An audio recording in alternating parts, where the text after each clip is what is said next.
A lot of amazing guests here today. I will start with Danso Amoa. Danso, if you are here, do you mind turning on your video?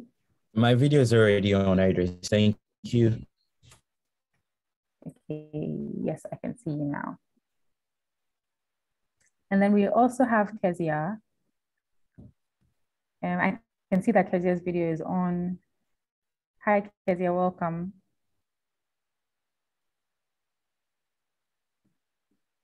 Kezia, can you hear me? Yes, I can. Can you hear me? Yes, I can hear you. Great. Okay, great. Yes. And then last but not the least, we have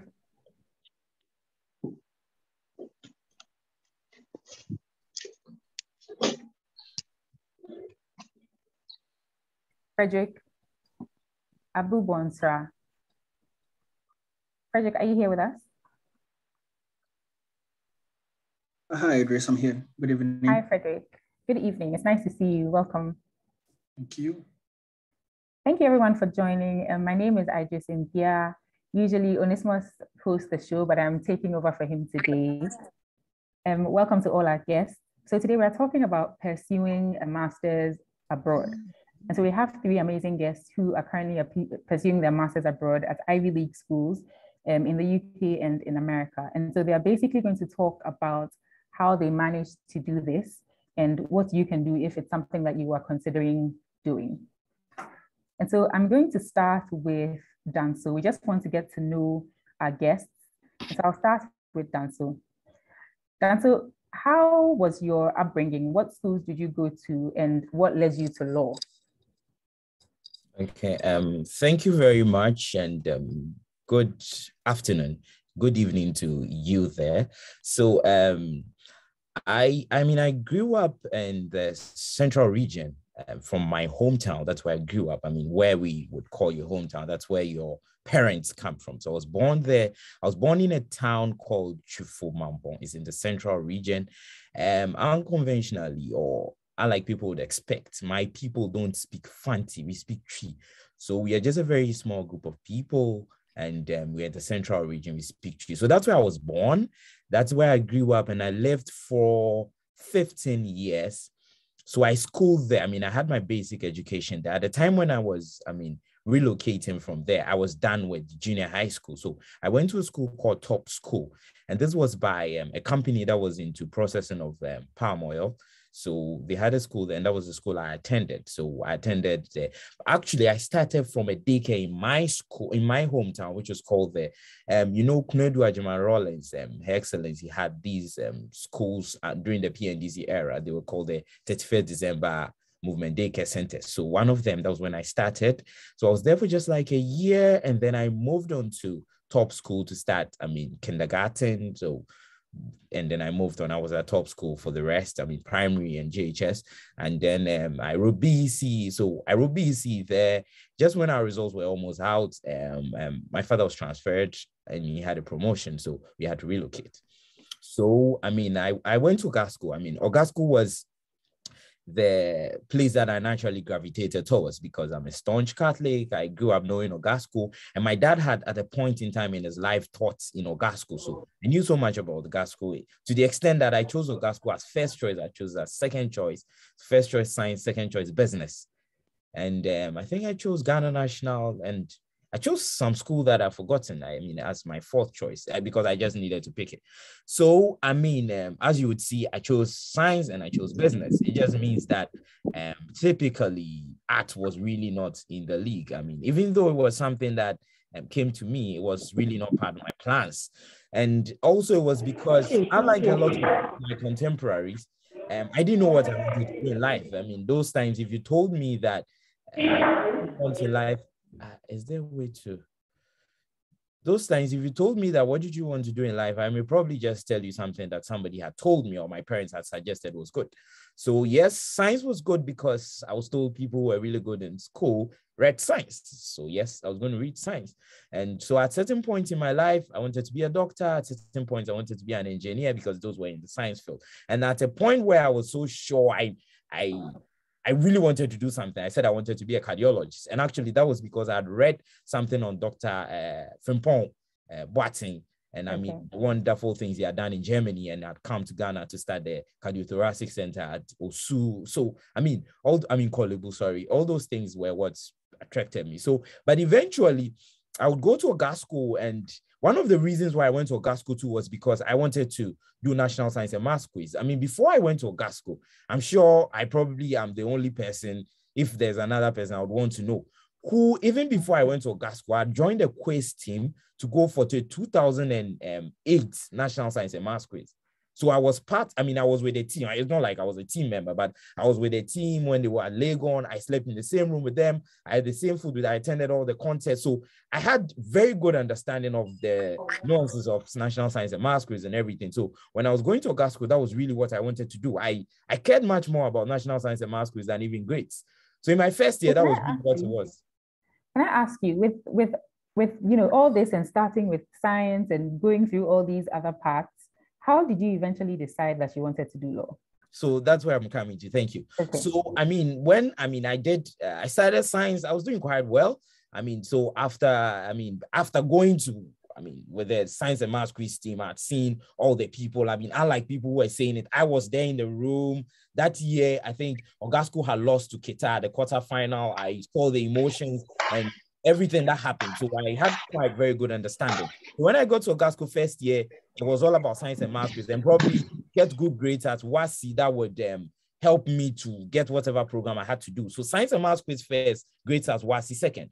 After first year, going into second year, the quiz master then left Ogasco. Now, after he had left Ogasco, okay, so I'm the type that I have this tendency of a little bit of hero worship in me. I try to suppress it, but I really have that. So that I could decide that I want to do something because I like Idris and Idris does it.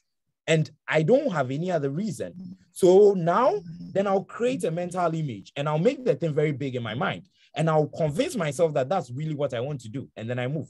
So now I realized that at some point, I really wanted it because I liked the man and I had been with the people and all that. Now, when he left, a lot of things happened around the time. There was nobody to take over and all that. So I started losing interest in the National Science and Maths quiz, which also meant that I probably would start losing interest in the science, because the science and maths quiz was probably one of the reasons why I wanted that. So then it started gradually. Then it got to a point by second year, third. So we did 4 years. By second year, third term, I knew I didn't want to do the science again. So I wanted to change my program. Now I spoke to my assistant headmaster academics. I walked to his office and I told him I wanted to change my program. He just looked into my face, went to check my records and told me to go away because I was doing well. And he probably thinks it's just youthful exuberance or whatever. So he said, even if my parents came, he wasn't going to do it. Then by third year, we had this mentorship session where we do it regularly in Ogasco, where a lot of people come and talk to us. We have big bankers, we have doctors, you have people from all over coming to show you how they were able to make it at various points. And a doctor comes, tells us about all the wonderful things. And I asked him that, yeah, I'm doing science, but I don't think I want it again. I think I want to do something. And it just crossed my mind that probably I may want to be a lawyer. What does he think? And he starts telling me, oh, yes, I could read the science. If I get the good grades, I could be a lawyer. I shouldn't worry. I was like, fantastic. Then that's what I'm going to do. So yes, at that point, what was happening was that my performance in class had really dropped. By third year, second semester, third, it was really dropped. People had not really realized it, because if you have a reputation for yourself for being good in the area, people tend to overlook a lot of things, even when the current states don't really support their facts on the ground. So yes, I really knew that I had a tall order because I had to start learning properly. So that, yeah, so I mean, by God's grace, I was able to do it. I made the grades. I bought forms for Legon without my parents' landlady. Later, I told them at that time they already bought forms for KNUST for me. And they were trying to tell me, you know, choose the science course and all that. So I submitted my forms very late because I had to convince my parents that I didn't want the science. Eventually, they agreed. So I bought forms for Legon and KNUST. I applied to law in both. I had both, and because they had made a concession for me to do the law, they told me that you're going to go to KNUST. I was like, I don't have a problem. I'll just do it. So that's how come I ended up at the law faculty. Wow, that's such an interesting story. I wonder if the other Hello, I'm sorry. I wanted to add just one last thing. That yes, if I'm born again and I am born in Ghana, I'll go to KNUST and I'll read law. I would never consider University of Ghana. We'll come to that. Why you feel that way? Kezia, are you still there? Yeah, I am. Hi, Kezia. So I was just wondering, what led you to do law? So my story is not quite as dramatic as that, so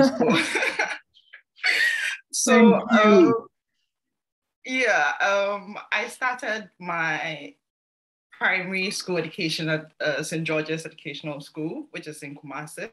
Okay. And when I was in second year of my junior high school, like it just popped into my head that I want to write the BEC early.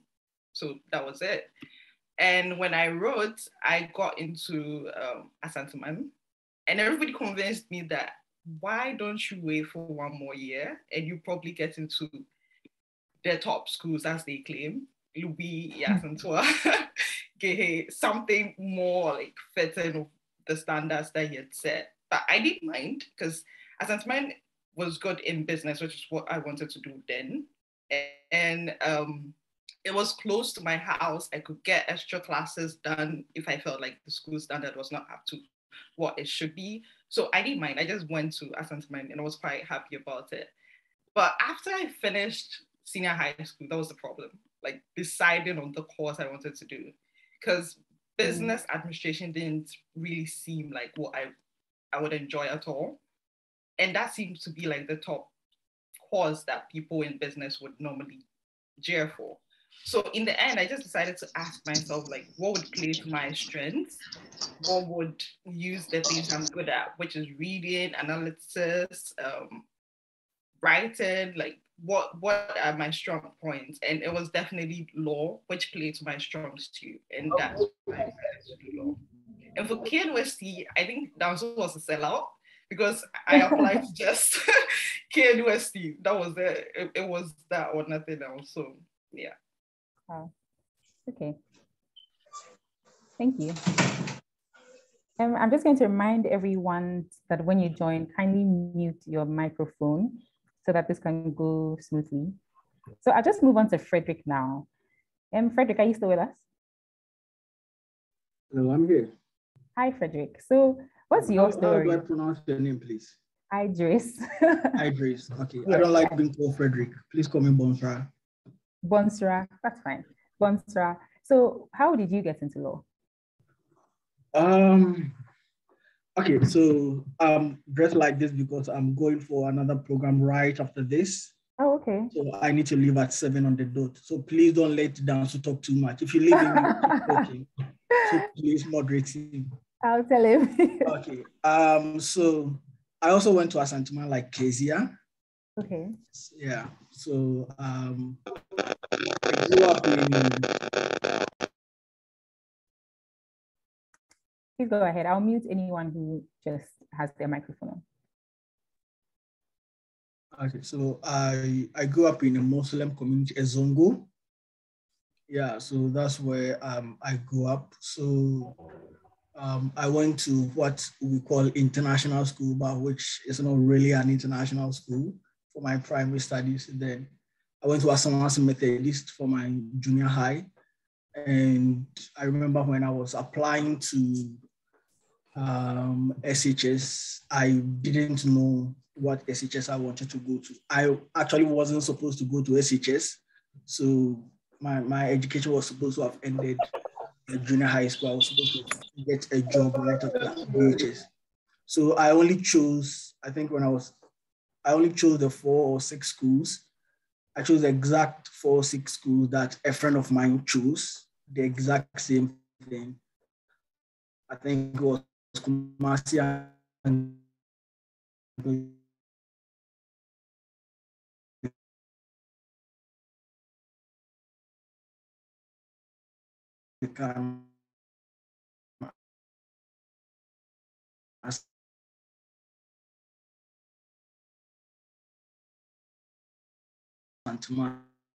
and BC.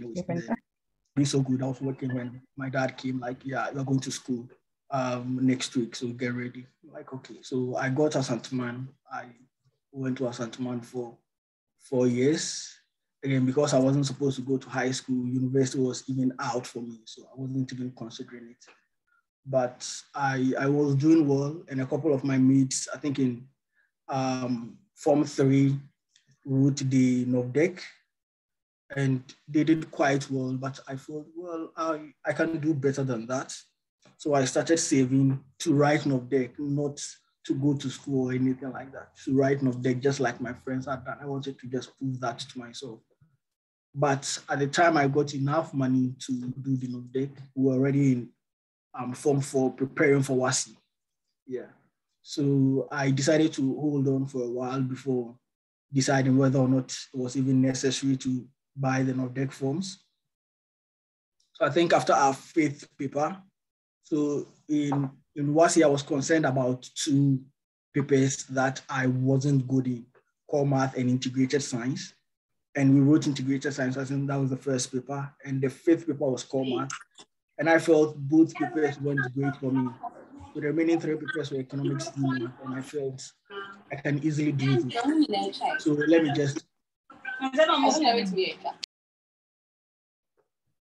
So I decided to just use the money I was supposed to have used on NOVDEC to buy university forms just on a whim. I knew I wasn't going to go anyways, but let me just buy them for buying sake. So I bought the university forms, I put them aside, finished WASI, and then I went back to it. I'm like, what courses should I choose? Again, because I wasn't supposed to be in there, I didn't give too much thought to it. So I remember I chose law as my first choice. I chose business admin, development planning, and another. I just chose courses I felt smart people were supposed to go do. So that's all I did, and then I forgot about it. And again, I got a job right after high school. And then the results come, I do well, and KNST sends me an admission offer. I forget about it, but a number of things happened. It's too long to go into, but a number of things happened, and I found myself in the law faculty.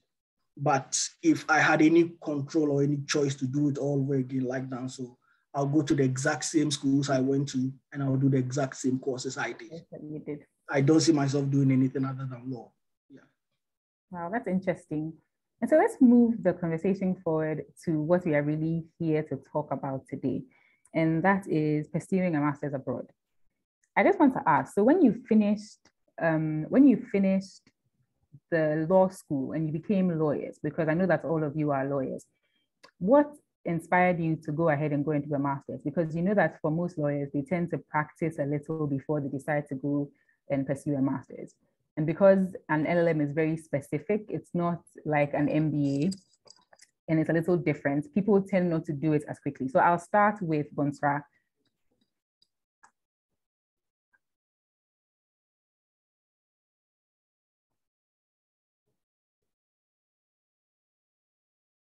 You're muted. Let me just.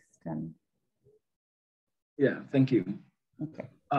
Okay, so I think this is probably the most important thing I want to put across for all those joining, making the decision whether or not to do the LLM. Because I feel people do it because they see others doing it. So I think you need to take your time with that decision. You need to consider all the relevant factors that apply to you.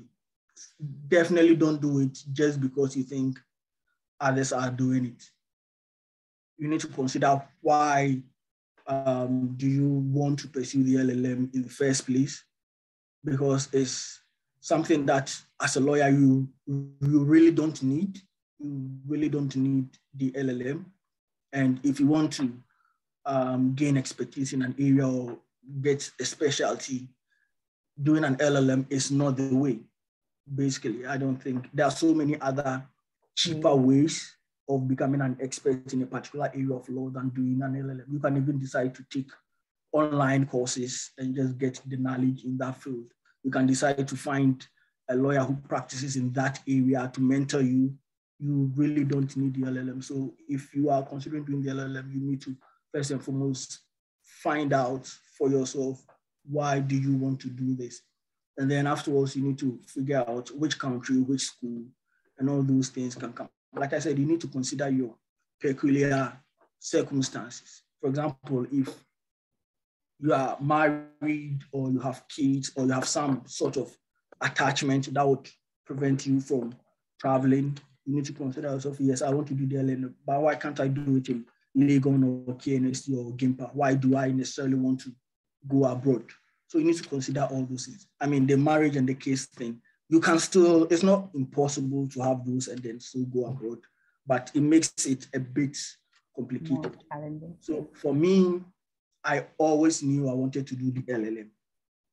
I had to actually, because of my career goals, I really want to teach and I need the LLM to start even as an assistant lecturer. So doing the LLM was like a no-brainer for me. I then had to figure out when I wanted to do it because I knew I could easily qualify to go do the LLM, but when I wanted to do it. So after I was called to the bar, I decided, let me gain some experience a bit. I'm doing this because I wanted to teach. Let me do a teaching assistantship for a number of years and figure out what kind of teacher I want to be. And while doing that, let me do a bit of practice to figure out what kind of law or area of law I want to specialize in. I mean, you can't just get up and go do an LLM in just any area. If you get up in the morning and you dress up and you're putting on your suit to go practice, it has to be in an area that makes you smile, that makes you happy. So I needed time to figure that out. And because I needed time to figure that out, that also influenced the choice of law firm I joined or I started with. Because I was still looking for the area I loved, I needed to join a law firm that had a very diverse practice. I couldn't join a chambers that did just litigation. I hope you get it. So once you figure out the whys, it's going to influence a number of successive things. So yeah, for me, because of my career goals, I decided to do the LLM. And I decided to come abroad because I felt for 8 to 9 years, I had just been into law, from studying law in undergrad, passing the entrance exam right away, getting straight into law school, doing internships right away. I got called on a Friday. I started work on a Monday. I felt I was overwhelmed and I needed a break from it all. So I decided to come abroad and do this. And besides, I had lived a life in undergrad that I felt, well, I can easily do this. So why not? So yeah, I applied. Okay, thank you, Bonsoir. We'll come back to how you got into Cambridge and the path to getting there, but let's talk to Kezia first. Kezia is in Harvard currently. Kezia, what course are you studying in Harvard? So Harvard is a general LLM. So basically you're doing Masters of Law, but it has a very extensive course out catalog. So you can specify or tweak the course, whatever your interests are. So they offer everything from becoming a law professor to international trade law, international intellectual property, taxation. So my specialization, I've tweaked the course outline to corporate law and then international trade law. Okay. So I think that's the good part of Harvard. If you're not sure what exactly you want to do, or if you have like too many areas you're interested in to specify, is good because you can take them alongside each other. You can be doing intellectual property, corporate law, you could be doing taxation, banking and finance all at the same time as well. So I'm doing international trade law. But just to come back to what Bonsoir was saying, I think it's very important what he said about practicing for a while before deciding to do LLM. Because I'm glad I didn't do an LLM right out of law school. I could have, but I'm glad I did it because at the time, I didn't know exactly what area of law I wanted to do. I didn't even know there were some areas of law possible in this realm of life. Like all I knew was litigation, corporate law, probably banking and finance or energy law. But once you start practicing, you realize, oh, all these areas of law are available. And you realize, truly, should I hit this area of law? Every time I see it, it makes me sick. So you figure out what you like and what you don't like at all. And that is very good when you're choosing your LLM because you know, one, which schools you want to go to, and then two, which courses you want to specify and manage to get into that school. So that is very important. I think at least your pupillage and another year of being an associate or practices, very good to actually explore what area of law you're interested in. Okay, thank you, Kezia. So Danso, I just want to ask you as well, what course are you doing at Harvard? Is it something similar to Kezia's one where it's general and then you get to pick or specialize in specific things? Thank you. Yes, it is. I mean, it's general, like Kezia has explained, and you get to tailor it how you want. So, I mean, mine has, I mean, I was doing litigation and disputes generally, corporate, commercial, a bit of energy mining, yes. But I mean, here I am totally in a different area.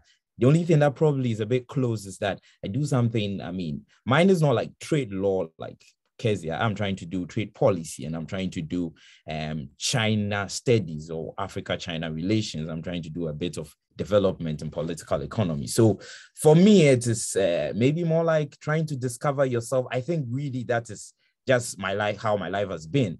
I've never really been the type that has everything figured out all together. I mean, if I sit down today and I plan a 10-year life plan, I know that by the 5th year, I would look back and think that, why was I writing all these? Because, I mean, I wasn't going to go. And that's not because maybe I'm misguided and all that, but things just fall in place as I go. And I would always say it's because there's God's hand in everything that I do. So that has just been for me. I don't know if I have to add my voice to why you would want to pursue an LLM. I don't know what that would come later.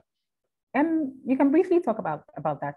I want us to move on to how you got into the school so that other people would know what they have to do. So I want to just touch on why you would want to do an LLM, and before maybe later on if you have to go how and why I got here. So I think that I agree with Fred when he says that you should maybe practice a bit and try and know what you like and what kind of career goals you should have for yourself. And with Kezia to when she says which areas you probably should be looking at, because when you practice, you get your horizon is broadened and you get to know that these areas are there. I could probably specialize here. I could be looking at these areas, or these areas are more exciting than these are. These are the types that I would always want to wake up every morning to. So that is important. But the part where I think that I depart, especially with Fred, is where he says that you may not need an LLM. I think that, yes, it is true. You don't need an LLM to be an expert in any legal area. You need practice, you need other things. But you actually, if the situation would allow, as in if you're not old with family and all that, always get one. And when I say always get one, make sure you get at a place where you get to meet so many different people. I mean, I have mates here who it is clear that they are just here to see people, learn about their culture, learn about their ways and all that. And it is so enlightening that it is, it's something that you cannot downplay. I mean, you turn your back, you meet somebody and the person tells you, I'm from Kosovo and I've not seen a Ghanaian before. Let me ask you about that. Since you brought it up, I think for lots of people to moving to a different country and the culture shock, meeting other people, learning things that other people do that's different from you. I can say for me, myself, the first time that I moved out of the country to live somewhere else, the thing that shocked me the first time was for a few days, I thought I was the only Black person. And so it felt a little weird. How would you say it was different for you when you first moved to America and then to Boston to go to Harvard? Okay, so I don't know. Okay, so for me, one of the things that has really shocked me was that I have been I just like anybody, I have certain stereotypes that no matter how educated I get, I still think they hang around some way, somehow. And one of the things that happens for every Black person is probably racism. So I came here with the thought that at a certain point, I would probably experience it in a way. Unfortunately, I am yet to. Maybe I've not realized it, but I'm yet to the extent that in my very first week, I went to a place where I looked around and I said in my head, this place looks so white. I mean, that's very racist, but that was what I really said. And that was because the people didn't look like they would be welcoming, and it looked like what are you doing here and all that. And I mean, I could, by their faces, tell where this person is likely from. And I don't want to mention countries, but there are certain countries that are really known for being racist. So when I look around, I'm like, this person is likely to be from here. This person is likely to be from here. I just say hello for a while. Everyone is quiet. And then I start talking. Everyone is quiet. We continue talking. By the time I leave there, I realize these people are nicer than maybe so many Ghanaians I've met. And they didn't have any reason to be nice to me. They just had to. So for me, I think that not many changes. The changes really, or the shock has really been that maybe the way we refer to certain things and the way, certain expressions and what somebody says and what it means. So for instance, if you hear an American say cheers, it just means cheers, like you're giving a drink out and it's cheers. You know, a Ghanaian or a British can say cheers, which sometimes means thank you or something like that. If you go enter somewhere, you go and do something and tell the person cheers, the person will think that there's a drink somewhere where we're supposed to raise the glass. So those are the things, and getting that here. But the other things, I don't think the environment, maybe because here is America and here is not some country in Sweden or something. I think there are lots of Black people, so I think, So let me ask you, Kezia, was it the same for you? Would you say that there was a culture shock when you moved to America the first time? I think I agree with Dan. So especially if you are coming into an LLM, just assume that everybody is a visitor as well. Most of your cohort would also be moving in as well. They are new, they're also looking for friends just as you are. So probably just navigate the discomfort with them and just assume that you are all trying to find your place in the school, in your apartment and everything. So I think you should expect some culture shock, but you should also expect that you want to fit in, basically throw your stereotypes out and be open to meeting new people, because basically they are struggling just as you are. Okay, thank you. So let's move on to the actual education bit of it. So Bonsra, let me ask you, how did you get into Cambridge? What was the application process like? What did you have to do? And was your, let's say your WASI allowed? Did you have to write IELTS, things like that? How difficult or how easy was it for you to get into Cambridge? I wouldn't know about how difficult or easy it was. I think maybe that's for those who assessed me but so first of all, I applied to a number of schools, not just Cambridge. Okay. So I applied to, I think, four schools. I wasn't bothered about the admission because I knew I was going to get in. My biggest concern was actually funding. I wasn't concerned about admission at all. My biggest concern was getting the funding. Can I just ask, would you say you weren't concerned about admission because you met the criteria? Yeah, I think I met the criteria more. That's another thing too. I think many of us back home are actually overqualified. Yeah. It's just a matter of how you present it on paper to be convincing enough that the assessment committee thinks, yeah, this is somebody we want to have in Cambridge or Harvard or Oxford.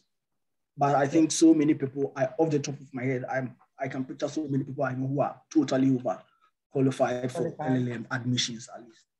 So I think for schools like Cambridge and Oxford, you need, can you hear me, Idris? Yes, I can. Okay. So for schools like Oxford and Cambridge, you need, I think, personal statement. I think almost every LLM application, you are going to need that. You need a personal statement. You are going to need, for Cambridge, you need 2 academic references. For Oxford, you need 3. I think for Harvard, you need 3 too. Cambridge required a language proficiency test. So I actually wrote IELTS in 2019. I applied to Cambridge twice on 2 occasions. We can talk about that later if you want. So I did the IELTS. But later on, I actually found out I could have easily emailed them and made a case as to why they should give me a waiver for the language proficiency. Yeah, but for those who don't know what the IELTS is, do you mind explaining it a little? Okay. So basically, top schools like Cambridge, Oxford, Harvard need to make sure that you can keep up with their rigorous high level technical language they use in their LLMs, right? So it doesn't matter whether you come from Ghana and you already speak English and all that. You need to make sure you meet a certain threshold. So they would require an English language proficiency test. usually for UK schools, they would require the IELTS, which is, I've forgotten the full name, I think English Language Test Standard or something. And for US schools, they would require the TOEFL, Test of English as a Foreign Language. So usually for those two tests, they would assess you on how you speak, how you write, how you listen, and I think how you read. So it's basically, if you've written WASI orals and English language in the WASI, it should be something similar, because it's basically like a comprehension and all that. It's not difficult. I use like 2 days to prepare for that. It's not difficult. But they have levels that you need to meet, and Cambridge standard is really high. So IELTS, they score you 9.0 overall. Cambridge requires at least you getting 7.5. So that's the only difficulty that you might have to cater for. But other than that, it's not really a big deal. But usually, for most UK schools, you can either write to them and make a strong case why they should waive it for you. Cambridge, for example, has a language assessment center where if you don't do the IELTS, you can get officers from the language center to actually interview you. I think most UK schools do that as well. That. Exactly. Yes. So most UK schools want you to write IELTS, and then if you can't do it, you have to come and take a course in the summer before. So for anybody who's on the when you go on their website, when you go on their website, they will tell you when they are listing the requirement, they will list IELTS and all that. It's not really a requirement. You can easily go around that. And I think the English department in KNUST actually also issues out proficiency certificates. So you can just make an application there. They will say that, yes, we teach English in our department. This person studied in this university. All 4 years were taught and assessed in English language. They would accept things like that. But yeah, and then I think I needed academic references too. Yeah. Okay, and let me move on to Kezia. So Kezia, for you, what was the process of getting into Harvard? I think when we are done with this, we'll move on to questions. Okay. I think I was a bit more strategic in respect of choosing which school I wanted, because before settling on Harvard, it was basically like, look at the top schools that offered the kind of courses I wanted to do. So I sort of narrowed it down to Columbia, Harvard, Cornell.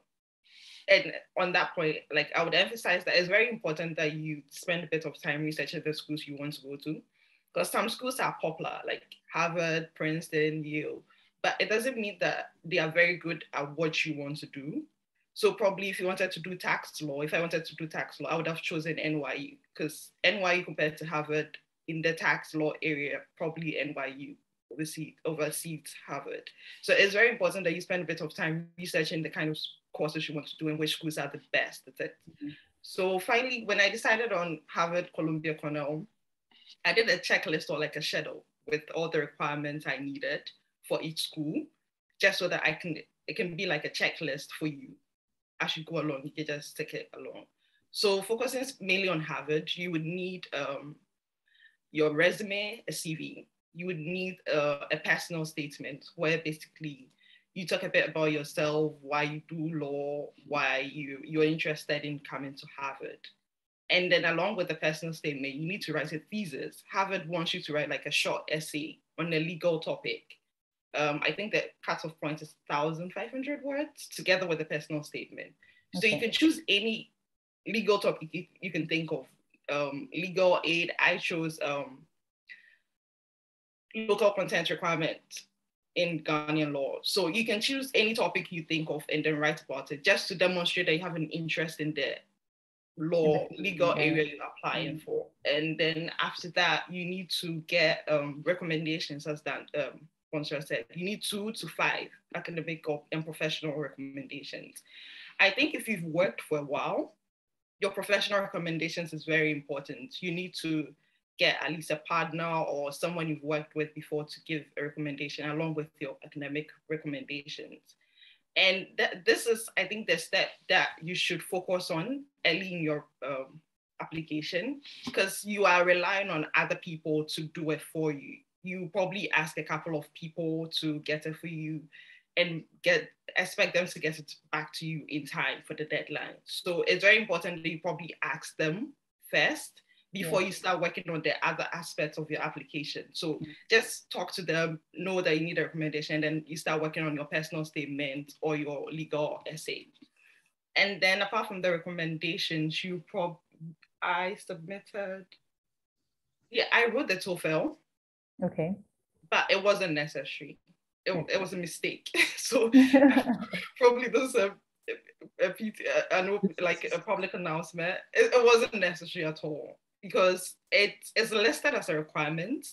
So don't rush to write a yes, because Harvard is very, I think, quick to give waivers for English requirements. If you've gone through 4 years of education with English, you've worked for at least 2 years, I think, with English, it's very easy to get it waived. And it's not like you need to do any other step. It comes with the application form for Harvard.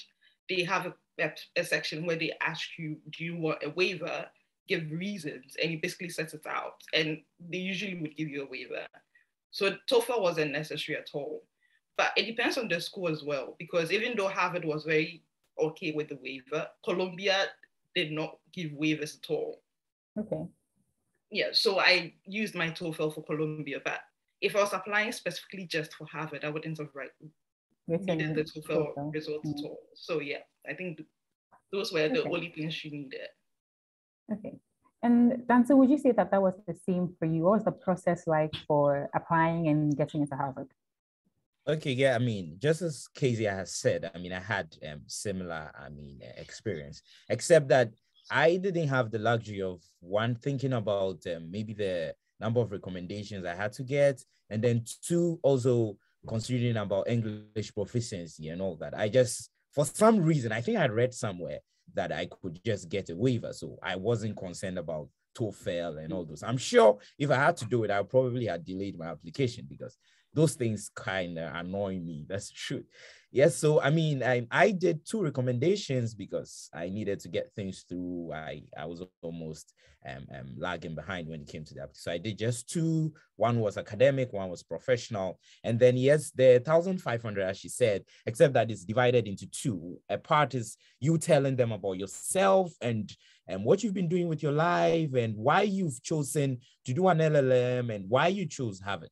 So you try and tell them all those things. Then you pick a legal problem or a social issue from any area of the world and you profess solutions. So I wrote on Galamsey. It was very basic. So, I mean, I had earlier thought of a number of very wonderful things, but I think that I was hard pressed for time. So I went straight and I chose Galamsey, which was something that I'd been reading extensively on. I've been having discussions on. So it was going to be easy. And talking about schools, I actually had a very long list of schools. So while we were talking, you'd see that I looked up. I went to pick one notebook that I was using. And on the notebook, I had a number of schools that I listed. I had Yale, I had Harvard, I had Oxford, I had Cambridge, I had a graduate institute in Geneva, I had Georgetown, I had, I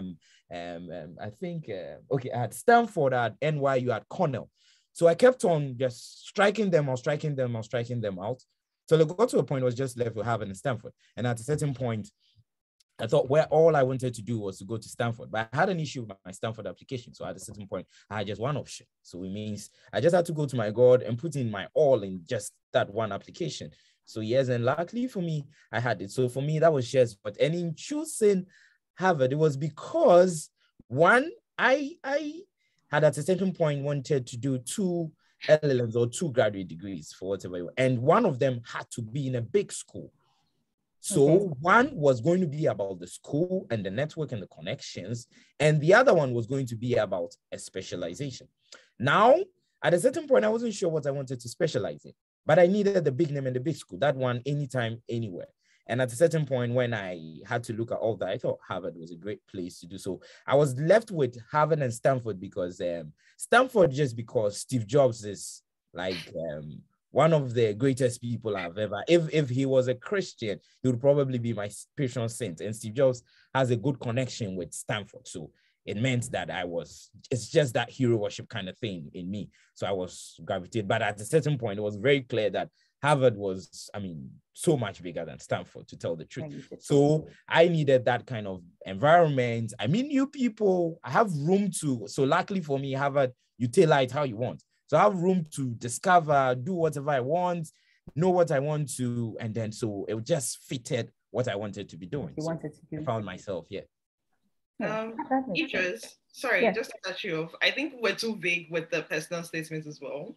Okay. Because I think out of everything I listed, the thing I spent most time on was the personal statement and the legal essay.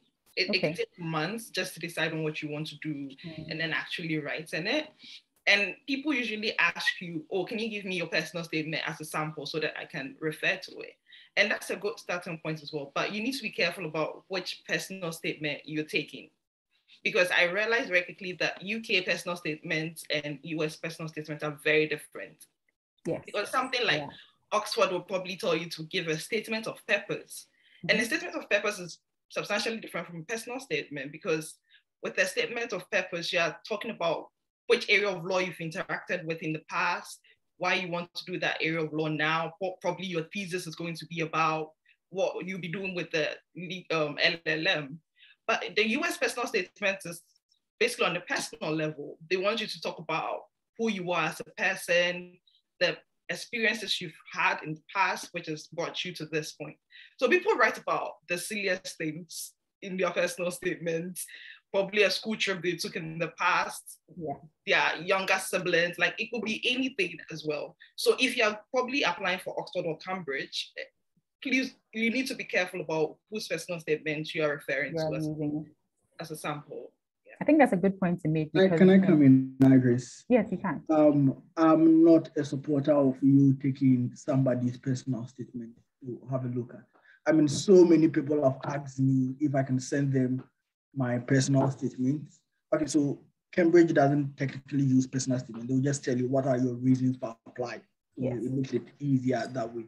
But some people will ask you for it. And I'm like, no, I'm not going to give you that.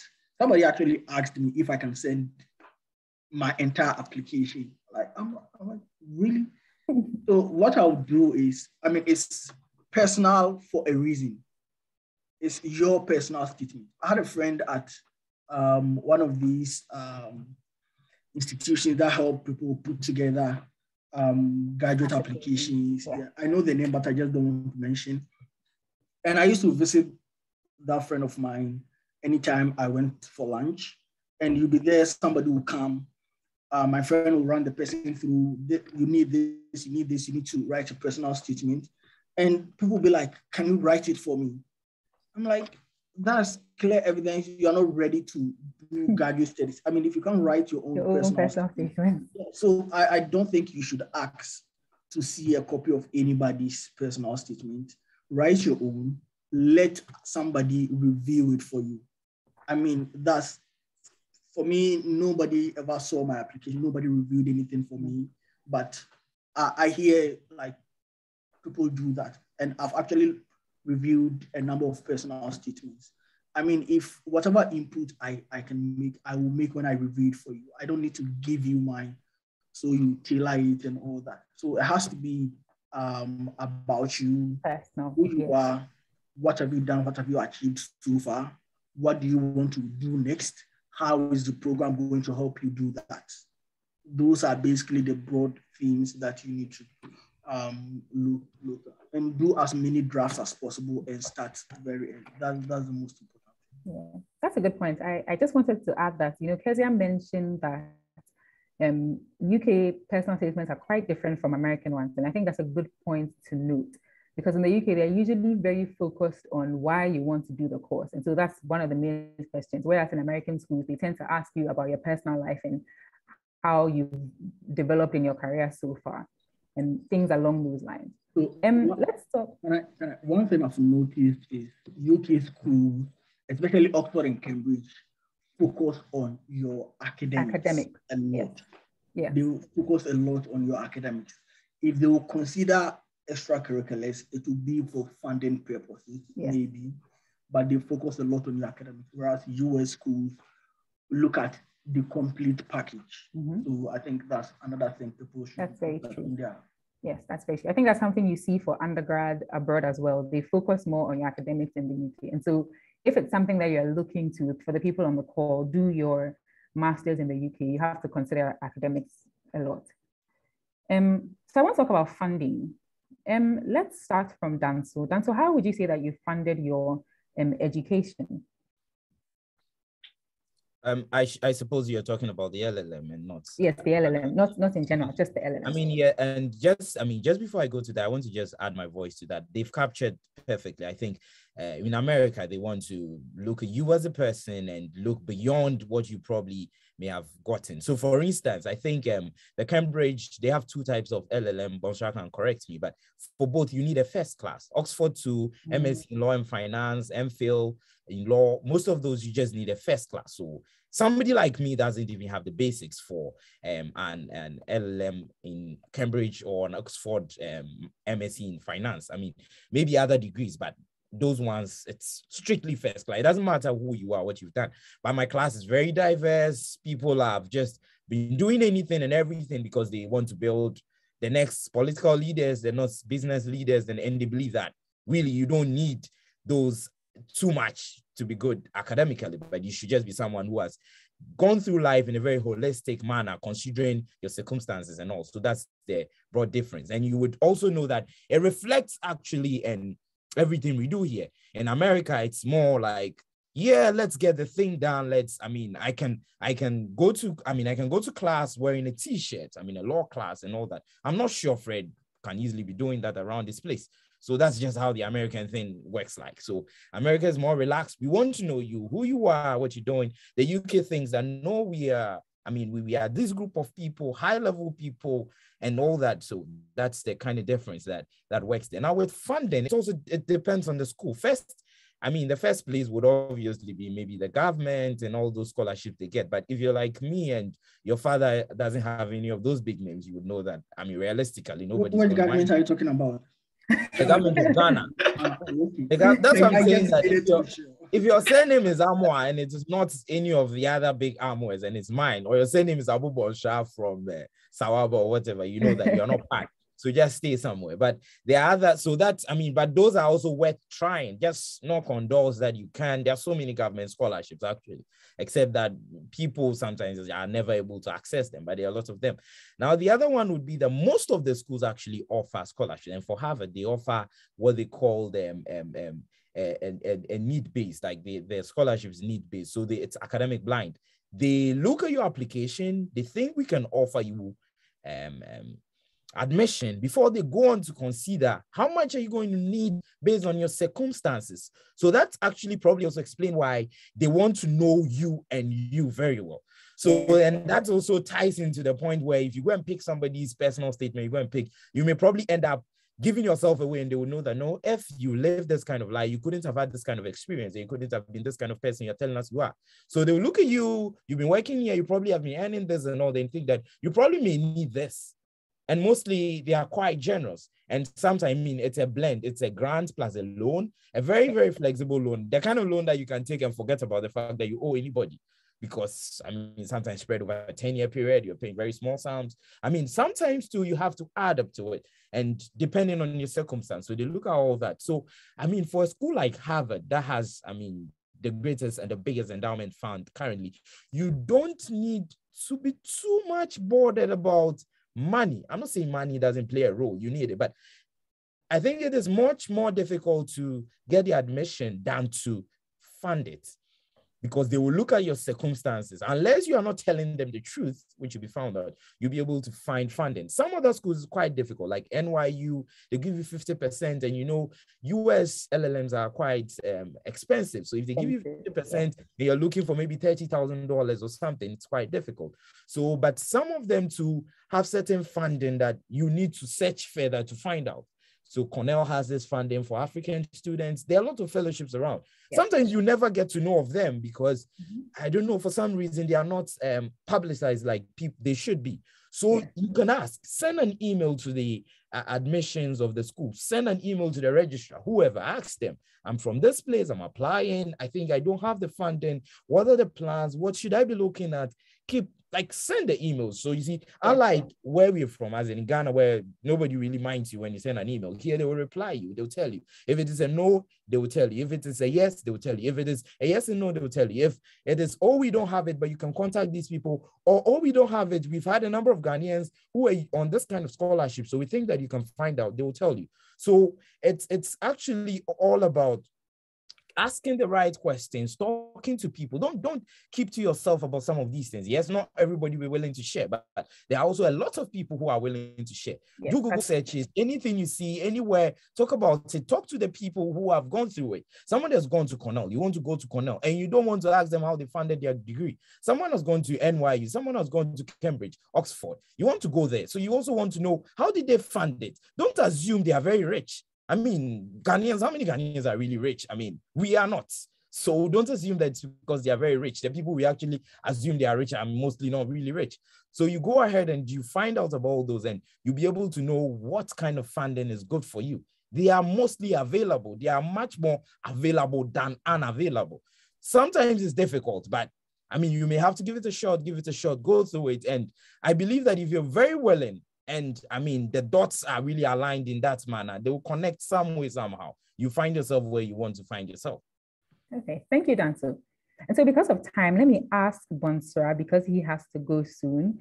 Bonsra, what was funding for Cambridge like for you? Definitely not from the Ghana government. Okay, so I actually got into Cambridge last year, but I didn't get enough funding, and that was brutal. But aside the ones that Kwesi has talked about, what I did was, so for schools like Cambridge and Oxford, we run a collegiate system. So you get admitted to the school, you are assigned a college. Yeah. So the colleges themselves are semi-autonomous, and some of them are really rich to the extent they can offer full funding.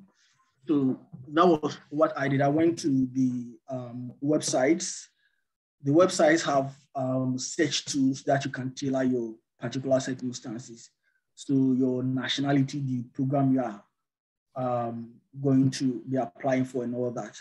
And then the website itself will generate a list of available scholarships that you're eligible for. Yeah. So I did that, and that influenced my choice of college and all those things. But funny enough, for me, none of those funding sources worked out for me. So the year before, when I couldn't come, I had applied to the for Commonwealth Masters, which is routed through the Ghana Scholarship Secretariat. I didn't even get any feedback on that. They didn't even bother telling me I'm rejected and all that. But there's another kind of Commonwealth scholarship called Commonwealth Shade. It's for specific universities for you to go do specific courses. Now, the first time I checked, Cambridge LLM was not an eligible course. So I didn't even bother about it the second time. But when I was offered admission, and I basically had no other source of funding left because I didn't get into Chevening, it was the Cambridge Scholarship Trust that actually emailed me that you are eligible for this scholarship. Now, the way Oxford and Cambridge application system works is when they receive your applications, it's assessed by the faculty or the department. So the department will rank all the applications they got and choose the number of available places. So for the Cambridge LLM, they have 170 places. Okay. So out of like 1,000, 2,000 applications, they would rank it all up, and then they would choose the 170 places. Usually they choose 200 because they know not everybody would eventually take up the offer. So they do that, and then they send the rankings to the Cambridge Scholarship Trust. Now, after receiving the rankings from all the various departments and faculties, the trust itself also does another re-ranking to put everybody in the same list, so to generate sort of a master list. And it is out of that master list that you start recommending who is eligible for what and all that. So that's how mine worked. They reached out to me that I'm eligible to apply for Commonwealth Shared for the LLM. Now, I had already applied for Commonwealth Masters under a different theme. So when I got that email, all I needed to do was tweak the application I already had to fit the new theme I'm eligible for. That you had, yes. And that was it. So do that, like email the schools, talk to people who have gone to that school or who have actually gotten that scholarship. If it's even you want to talk to somebody you know who's a passion. That's one thing I didn't really do much when it came to that. I did all my applications by myself and all that. But yes, just do that. Okay, thank you, Monstar. Just to add to that point, I think that Dansu mentioned that it's really important for you to research the school and what scholarships they have, because sometimes some schools even have specific scholarships for Ghanaian students, West African students, and even sometimes if you did a specific kind of course, they have scholarships for it. And so it's just as simple as sending an email and asking what scholarships they have. And then that's how you know if you can fund through a scholarship. So let me just ask Kezia how she funded her education, and then we'll move on to questions. Okay, I think Danso and Bonjour covered most of it. It's also important to look at the country you go in if you're considering funding, I think, because in the US, the school fees is definitely on the high side, but the chances of getting scholarship is higher. Whilst in the UK, it's high, but not as much as the US schools, but the chances of getting scholarship is relatively harder.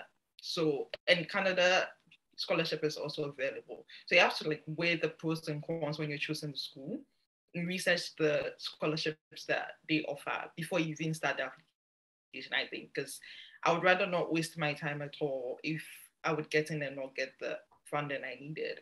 And on the point that Dansu made about asking the school, I think it's very important because when I got into Colombia, I didn't get a scholarship at all. So later on, I wrote to them and was like, I have other options. And since I didn't get a scholarship, I would have to drop the admissions. And as soon as I sent that, they came back to me and they were very like proactive about it. Like, no, tell us what you want us to help you with. Like, let's discuss it. And in a day's time, they came back with a full scholarship offer for me from an organization I didn't even consider in the first place, but I was eligible for because it was a private arbitration firm in New York. I think it's called 3 Crowns LLP. So they were like, oh yeah, this scholarship was just sitting there waiting for an African woman related to arbitration. And I had that on my CV and I didn't even look at it in the first place. So if I had asked them in the first place, I would have probably applied at the first go and gotten that scholarship. And I did it. I just didn't accept it. For Harvard as well, I think the endowment fund is quite high.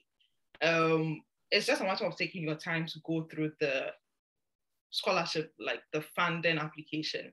It can be a bit stressful because they ask for financial information about your parents or dependents and what you are currently doing. They'll probably ask for your salary, your anticipated salary for the next year and stuff like that. So it can be boring and like stressful to go through it all, but once you take your time to go through it, it's probably likely that you would get funding for it as well. And with considering funding, I think it's also important to consider the money you are getting. Because sometimes a school would offer you a full tuition waiver. So basically they are waiving all your school fees for you, but you're not giving any extra money to cover accommodation and food. And that's very important to consider because depending on where your school is, Columbia's in New York, accommodation in New York can easily go up to 20,000 or 30,000 a year, plus your food. It's like a very expensive city to live in.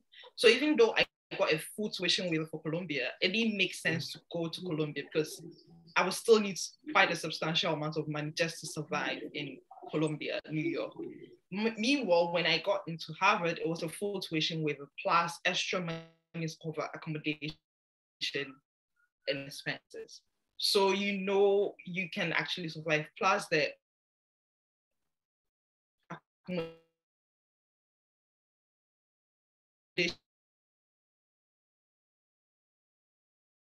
rates in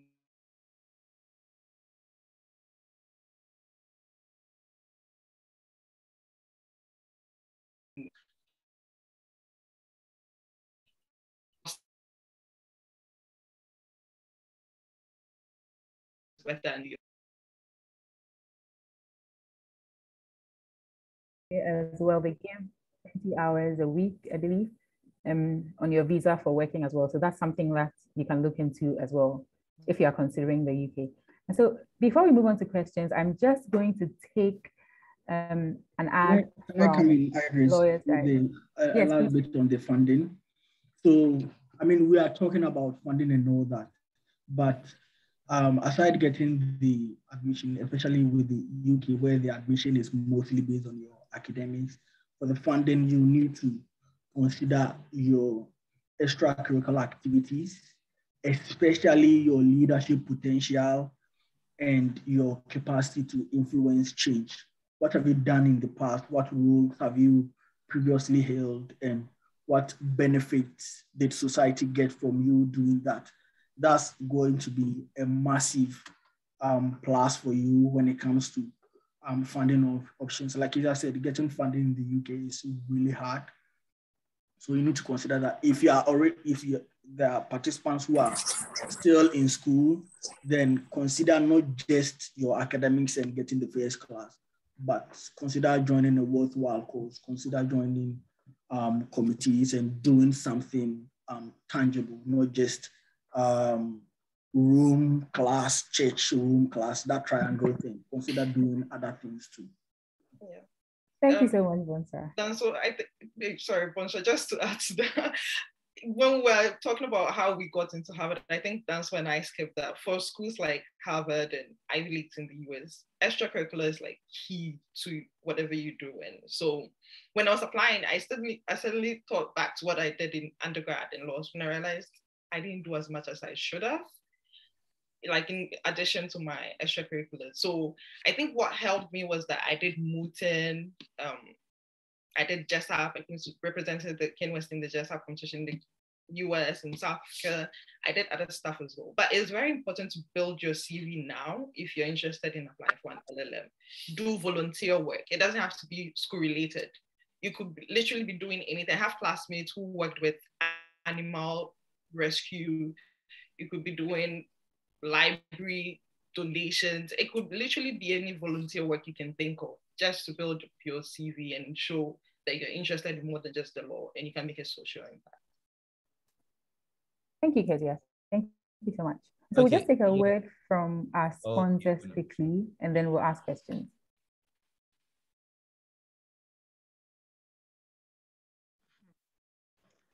All right.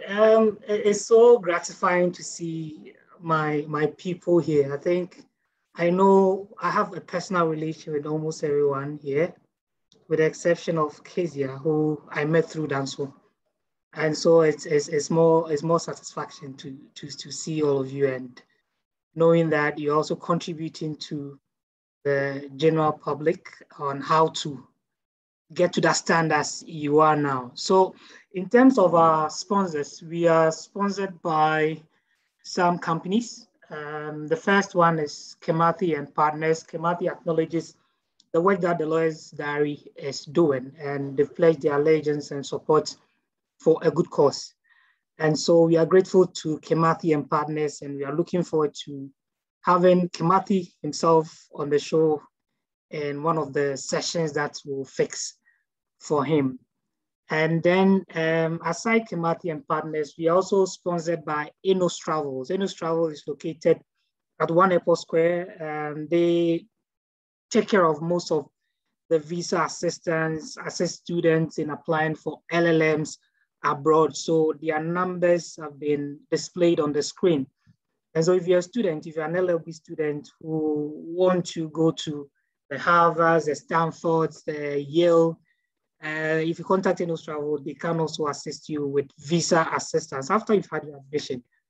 And then Jibo Kente also assists us with some finances as well as product sponsorship. So if you are getting married, I know Bonsra and Danso will be getting married immediately they come back from their study. So once you are back and you want to get married, contact Jibo Kente. Jibo Kente will assist you with your Kente needs for your wedding.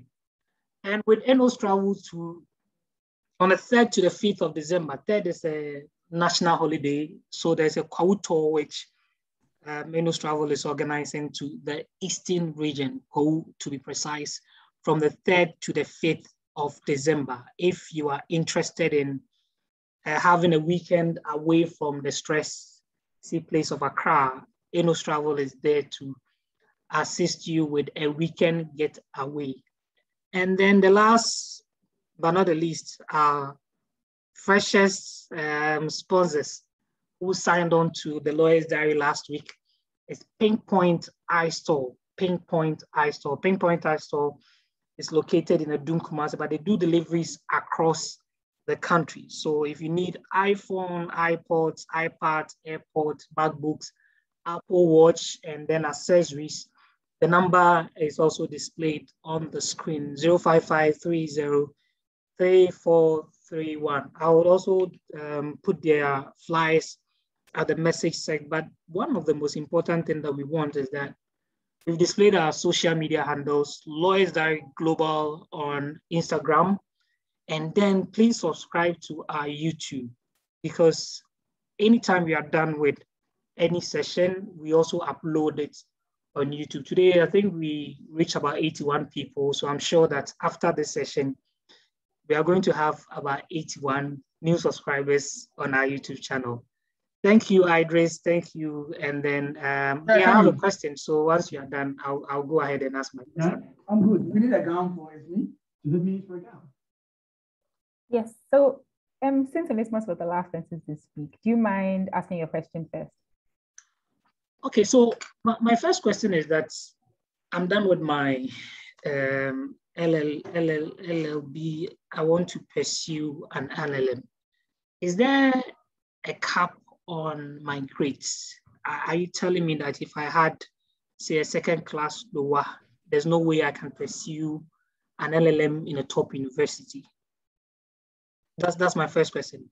Is there a cap on grades as to what grade? Is there a cap on the grade that warrants me into gaining admission to the LLM? Let's say I don't get the highest of grades, but I also have other social interventions, social works that I did.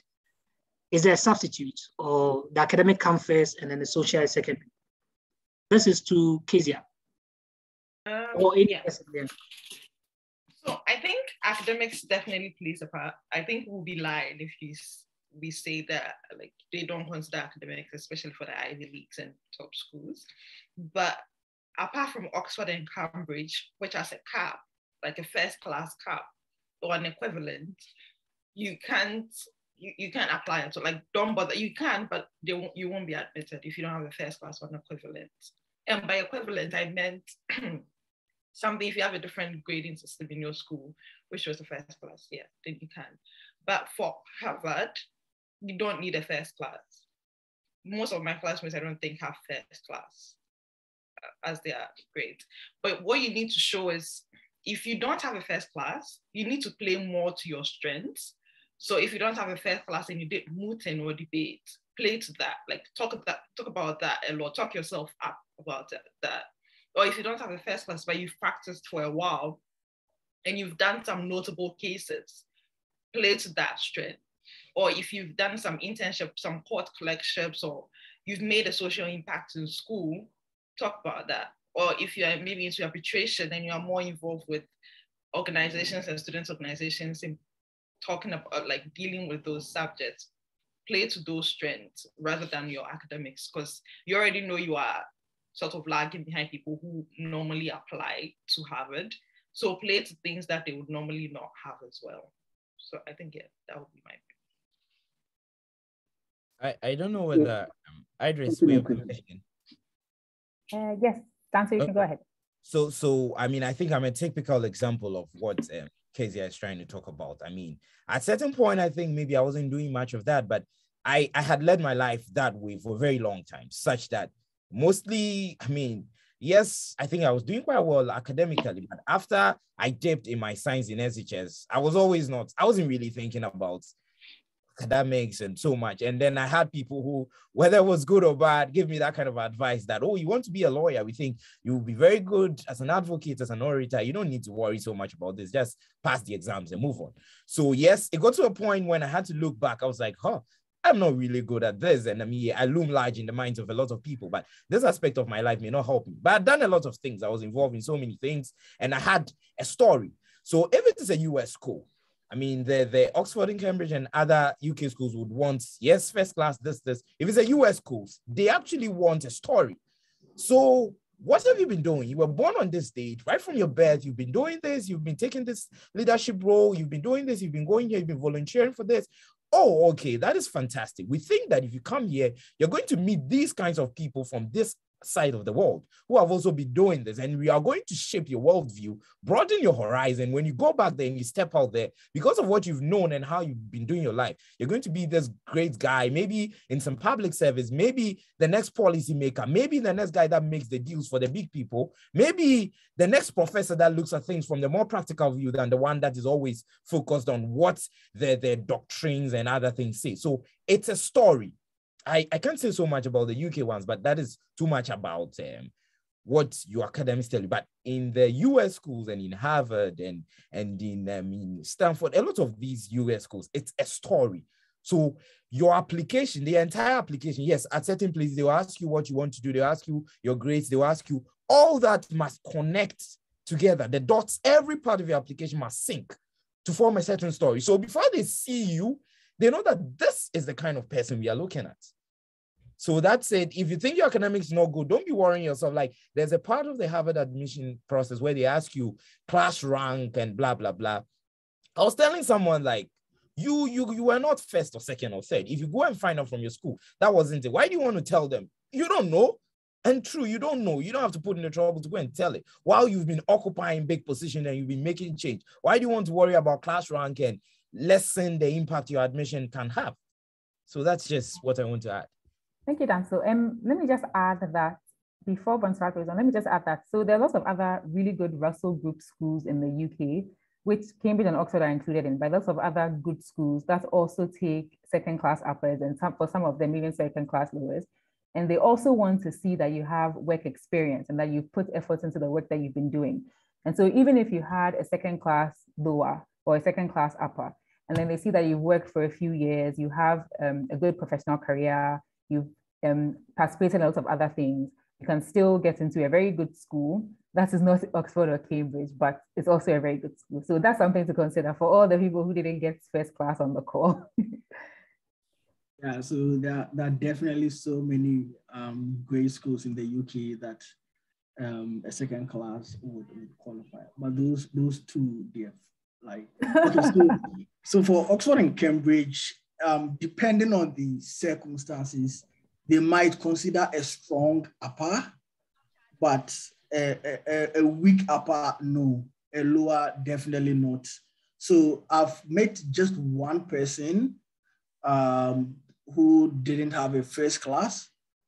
It doesn't mean I've spoken to the entire LLM cohort, so I don't know, but I've actually spoken with just one person who had a very strong upper, but he actually has a master's and a PhD from Switzerland, and he's now doing the master's in Cambridge. So he has very strong academic credentials aside the undergrad, so they considered him. So if you don't get a first class per se, but you get a very strong upper back in Ghana, and let's say in the law school you are a Saba Award winner like Kezia, or you are the best in advocacy or civil procedure and all that, they will consider that too. Yeah. Okay. Thank you so much. Just to add, I think if you didn't have a first class in your undergrad, it's very important to work for a few years before you apply for your LLM. And be careful, strategic about the law firm you choose as well. You want to get into a law firm which has brand, which has like a wide work on the kind of transactions, international transactions that when you put on your application, people will be like, oh, okay, you didn't do so well in your undergrad, but your practice so far has been impeccable. So that is what you should be aiming for. Yeah. Thank you, Kezia. That's a good point. Experience is very important. And I think that for some of the Russell Group schools, they also ask for your work experience and for you to tell them more about it. So that's a good point. So I'm going to open the floor now, and so that everyone can ask questions if they have them. I'll allow people to unmute themselves. And then if you have a question, you can just go ahead and unmute yourself and ask the question. There's Festus. So Festus, please go ahead. Okay, so I have a question for Bonsuat since he's in the UK. So my question basically is there any kind of LLM course that together with the LLM, you go ahead and then do a bar practice course, after which you could sit for the British bar exam and probably get called when you're done? Okay, so Iris, can I go ahead and answer that? Yes, please go ahead. Okay, so I know in the US there are some schools whose LLMs might qualify you to write the state bar exam, maybe the New York bar and all that. But in the UK, I don't think there's any. I don't know, yeah, but after finishing the LLM in the UK, if you want to practice in the UK, you might still have to do the bar practice or the solicitor practice course, the GDL, I think, that would qualify you to do the bar or the solicitor. So, Bonsai, if you don't mind if I take that. So I'm called to the bar in the UK, and what I did was so you have to do the bar practice course or you have to do the LPC to become a solicitor. But there's usually a course that you can add on because this is a postgraduate course. There's a course that you can add on to also get an LLM, but not the other way around. And so you would still have to go on to do the bar professional training course or the LPC to be able to be called to the bar or to become a solicitor in the UK. Festus, I hope that answers your question. And so let me move on to Benedict. Yes, Benedict, you can please go ahead. All right. Thank you guys for the session. First of all, I want to say to Kezia, Bonsai, and Danso. So my question is really on recommendation letters. In your experience, how much weight do schools both in the UK and the US attach to recommendation letters? And if your recommendations letters are coming from maybe one side, maybe for example, work, they are all work-related recommendations or they are all academic-related recommendations, will it materially adversely affect your application? I think that's basically the question.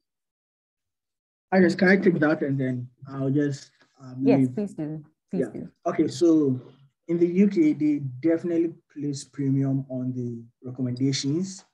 And I don't think they would accept just professional recommendations. There definitely needs to be an academic reference in there somewhere. For Oxford, for example, no matter how long you've been out of work, you will need 3 academic references. They would tell you, well, maybe the third one we might consider professional, but it's just best if you get academic references for them. But Cambridge, you need 2 academic references. So again, with the references, you need to choose people who really know you, not just people who are professors and who are deans and all that. You need to choose people who really, really know you. I was fortunate enough to have recommenders who had the clout and who also really knew me because I had done a teaching assistantship in the faculty for like 3 years. But whilst I was doing the teaching assistantship, there were mates of mine who were practicing outside Kumasi who would call you, I'm applying for LLM, and can you talk to this lecturer to get me a recommendation? You approach the lecturer, you mention the person's name, and the lecturer's like, who's that person? I don't know the person. Wait, can you tell me like a story or an event that will make me remember who the person is and all that? So nowadays, I've found that when I was doing my teaching assistantship, I found that students nowadays do not engage with their lecturers. For some reason, it's like the lecturers come and teach and then they go back.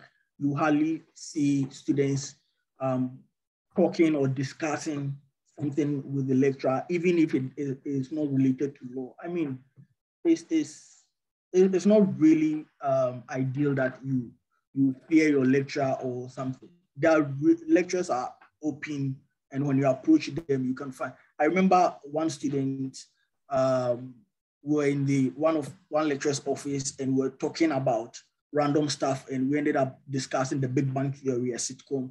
And then when we came out, the student was like, "Oh, I didn't think this lecturer watches the Big Bang Theory." Yeah, so yeah, definitely I'm coming. So it's like, yes, talk to them. That's the only way they will really, really get to know you. If they don't know you, they might decide, I'm not writing the recommendation for you at all.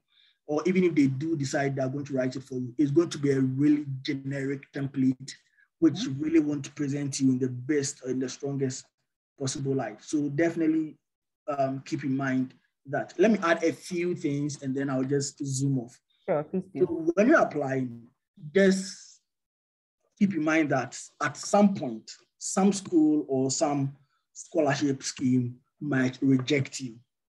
Just embrace that. That was one of the things I wasn't prepared for when I didn't get funding the first time.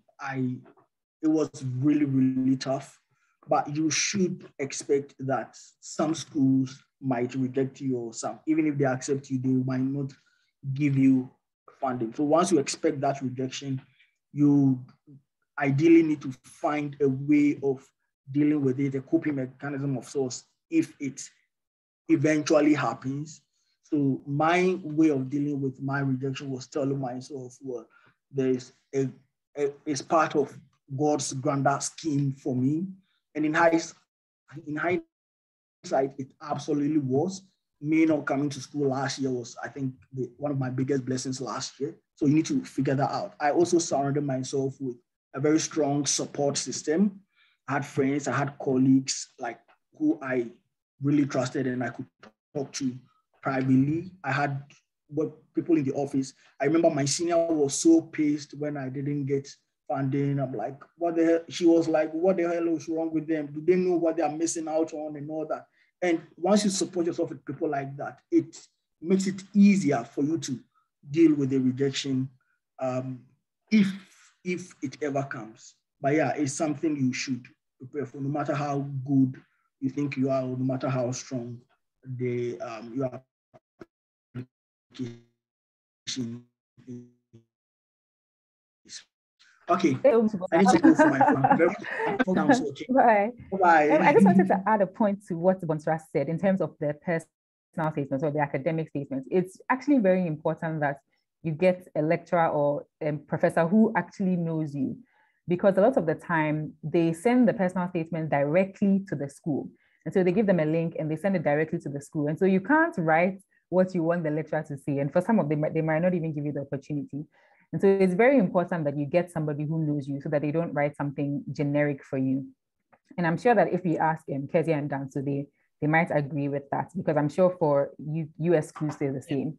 So there's a question here. A lot of people have asked whether you can do an LLM if you have not done an LLB. I know that in the UK, you can, depending on who and the course that you want to do. And so if you're doing something like intellectual property or technology law or things along those natures, you can definitely do an LLM without an LLB.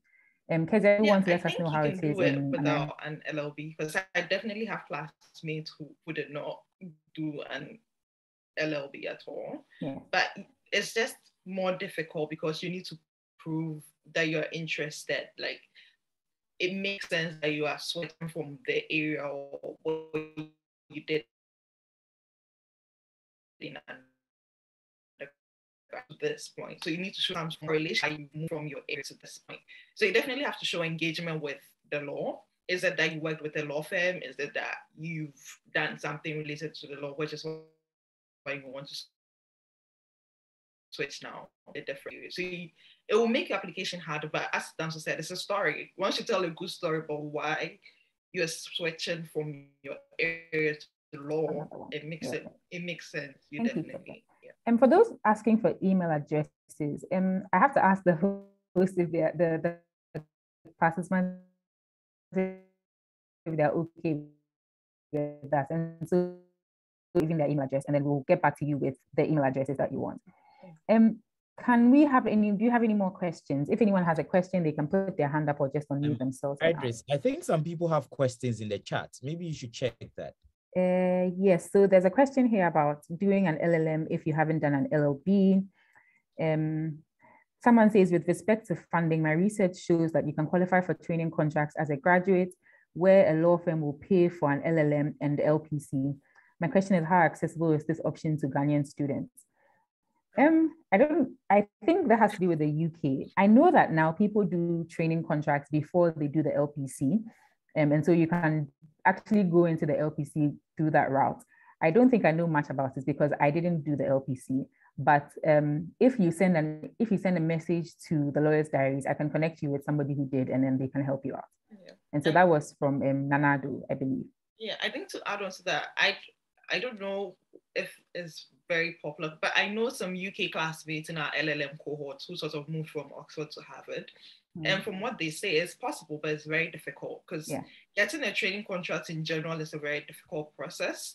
And if you're an international student, it's very difficult for the firm to justify why they are paying money for a Ghanaian student who's not even into UK law to go study and come back to the firm. Because the point is they are paying for you to go so that you can work for them. So making a case for yourself for the training contract itself would be quite difficult, but I don't think it's impossible. I think that's a good thing to keep in mind as well, that in the UK, the firms have to pay for you to be in the country. That's an additional cost to them. And so most of the time, if you have to stay on after to work there, you are paying £30,000 more just for you, where they can pay somebody who is a home student maybe 20 or 10,000 pounds. And so that's something to consider as well. I think that I've gone through the questions in the chat. Unless I've missed something and somebody can just draw my attention to it. I think someone asked Harvard versus Yale.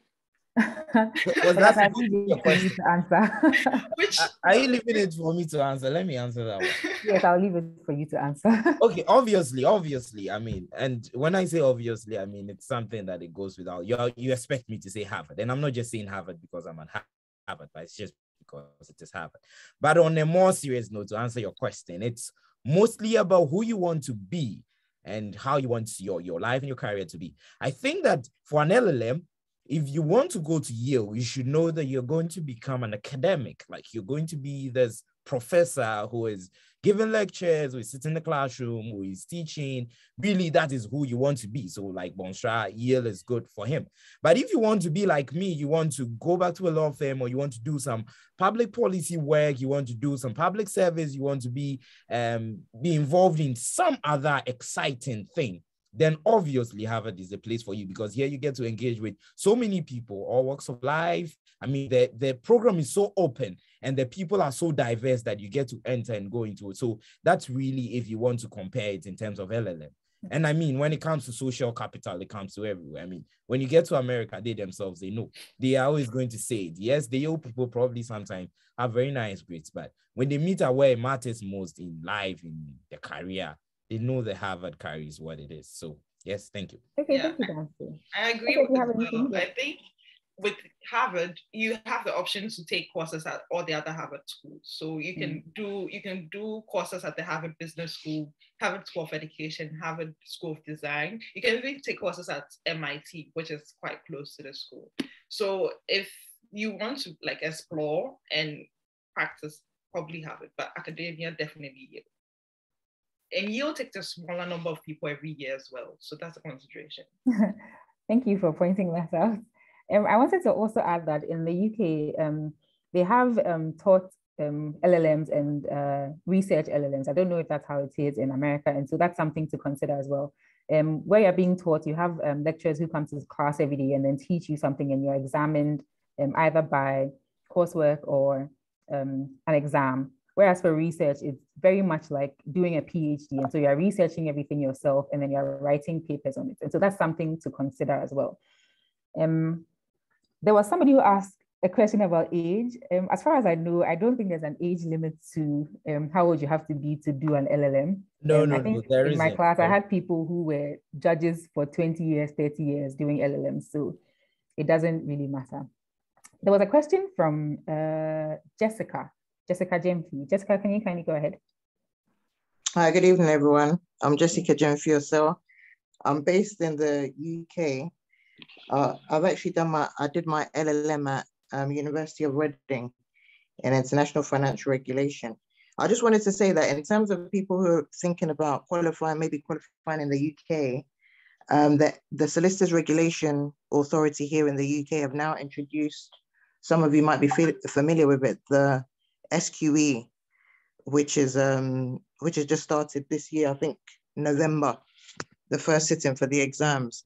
And so that's another route to qualify as a solicitor, whereas before the only route was doing the LPC and then the training contract. I think, as has been said, the training contract is quite competitive to get on. So this new SQE will be quite a good way for people who have the experience and so have sort of been doing solicitors work, I guess, but don't yet have the title and maybe haven't yet done the LPC. I actually joined a virtual open evening for the SQE at BPP this week. And people who have done the LPC were also interested to see how they could qualify going down the SQE route. And it's possible, but what was said is that if you've already done the LPC, you'd be exempt from writing the SQE 1, but you would still have to do the SQE 2. So just to highlight that as well for those interested in maybe qualifying in the UK. Thank you so much, Jessica. I think we'll keep you on hand for if we have any other questions. Sure. Interesting. Since we're talking about qualifying, sure. If you're Ghanaian and your interest is in staying and working abroad, I'll probably recommend the US over the UK. I'm probably biased because if you do the LLM, probably if you do an LLM in Harvard, right after that, you can take any state bar you want. Not any, New York and California, most likely. So with the UK, it seems to be like you need to take the LPC in a couple more steps. But with the US, once you've done the LLM and you've met the requirements, which Ghanaians already do, you just need to take the bar and you'll be licensed to practice. So it's relatively easy in the US if someone is considering that. Thank you. Someone asked if people at Harvard and Cambridge are friendly. I think Danso mentioned that area. He said that he met a lot of friendly people. And so I want to assume it's the same at Cambridge. Man asked, how much work experience would you say you need or is sufficient in terms of years? Any of you can take this if you want. Okay, so I'll take it. I think that, I don't know how much is sufficient, but I think that when you have worked enough and you know that now you know what you probably want or which areas you may want to focus on, I think that should be sufficient. But the data says that it's about at least 2 years. That's what the data says. So the data says at least 2 years post-qualification. And when we say at least post-qualification, that means you're called to the bar and you work for like 2 years, at least 2 years. That seems to be what the data says. But sufficiency would depend on you and what you've been doing and how you find out what you've been doing. So for instance, if you get called, you start in a law firm, you're probably not happy, things going on, you don't like, you move to another law firm, you start at a different practice area and all that. You should know that maybe you may want to work for about 3 or 4 years because you've not been stable. So it just depends on you. But generally, the data says at least 2 years. Thank you so much, For the purposes of admission, if the person was asking how much Harvard would consider as sufficient, I would say it doesn't matter because I have classmates who came right out of LLB, and we have on the other spectrum people who worked for like 10 to 15 years. So it depends on how you sell yourself in the application, but work experience is not a requirement. Maybe we made it seem like that. It's not a requirement, but it's just advisable just to know what you're doing. Okay, and then there's a question here that before you switch, I'm so sorry. Yes, and Kezia, thank you for that. And the other thing too is that some schools like Stanford would require that you have at least 2 years work experience. So Stanford's LLM, which is specialized, they have on different areas, they would require compulsory. They would say it. Harvard, a lot of schools don't say it, but depending on how your story is, you may or you may not need it, but it's not a requirement generally. Thank you. Dancer, I think you spoke about student loans. Can you just give us briefly what the process for that would be for Kwame Isaac? Okay, so for Harvard, that is what it's under something they call financial aid. So they don't call it scholarship, they call it financial aid. And that is mostly a blend of a grant and a loan. Now they would give you, depending on the information you provide them, and which they want to believe that you've provided them the accurate information, they would give you a grant. I mean, you should know that a grant is free, but they'll give you a loan, which is more like a concessional loan. I mean, a loan with very, very flexible terms and all that. A loan that you can get up and say, okay, I'm supposed to start paying today, but I've not found enough work. I've not made enough money. What can you do about it for me in these circumstances? So that one, when you've provided them with the information, it comes with the financial aid. So they will give you that, okay, we are giving you this amount as grants, and this amount is a loan. It has these terms. You can take it or not take it. So that's just it. So it comes with it. So for a school like Harvard, it's an entire package that you really need to, look at and consider. Some other schools would have other arrangement, but I cannot speak so much to them. But not many schools have this loan thing. A lot of them have scholarships. So they say, we are giving you 100%, we are waiving tuition, we are doing whatever. So mostly, as go back to the point, ask them, send them an email, they'll clarify. Yeah. Okay, thank you so much. Add to that, for the loans, what Danso spoke about was the loan from the school itself. But we have banks who are willing to also give loans to international students. And obviously the rates and the terms will not be as comfortable as Danso describing. So you need to consider that as well. If you're not sure you'll be staying in the US to work afterwards, taking a loan from a bank, a student loan from a bank, can be quite stressful for you after school, because if you're probably working back in Ghana, the rate and the exchange rate and everything can be like quite daunting. So you need to consider that as well. Thank you. There's a question from Bayeman. Bayeman, please go ahead. Thank you. So I mean, no offense to anybody, but quite frankly, I don't have a sub story. My entire life, I've been privileged. I haven't drilled any boreholes in any villages or built any libraries. Would you say that is a problem, or it's something I need to look into? Because especially in writing my personal story, I've applied before and I quite struggled to do that because I didn't have any things to say. I want to be a lawyer because both my parents are lawyers and it's the easy way out. So what would you say about that? Thank you. Do you mind if I give a response first? Yeah.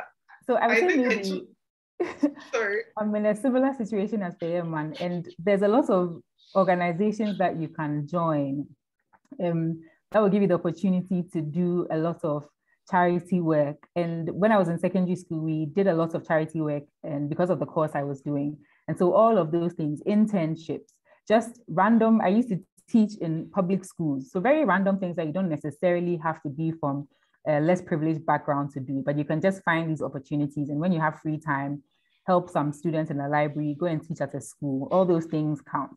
And so I think they would appreciate that as well. Kezia, please go on. Thank you. Yeah, I think I had the same situation. I took so long to write my personal statement because I was looking for a sob story, and I couldn't find anything. I was like, why am I so comfortable? I was dreading it.